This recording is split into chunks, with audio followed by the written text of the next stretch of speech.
Okay, and I wanted to show you something else here. I've just dug up this trap and the chain that's attached to it, and this is the little ground anchor right there that attaches with this little U thing here, and this is basically aircraft wire that attaches to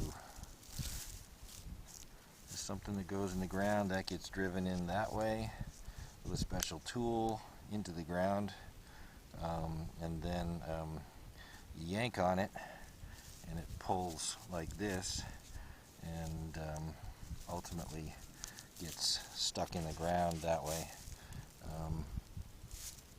so that it can't go anywhere. So it's a great little ground anchor.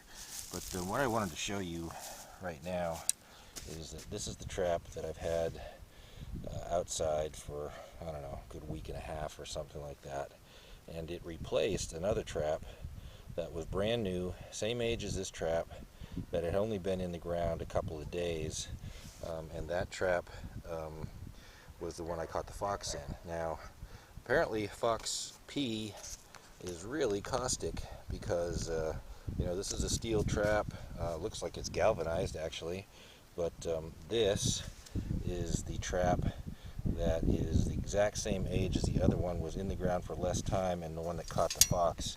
So you can see that that thing is just rusted like you wouldn't believe, like it had been in the ground for years, and that's just because the fox peed on it, and you know, it just rusted this thing right out. So I'm going to have to use some Rust-Oleum or something on the thing. I don't know if that'll make it smell differently and not as effective, but very interesting, the difference in these traps.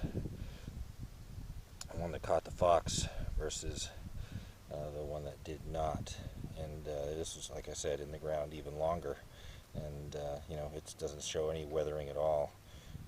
But this one, after 2 days in the ground and catching a fox which peed all over it, that's what it looks like.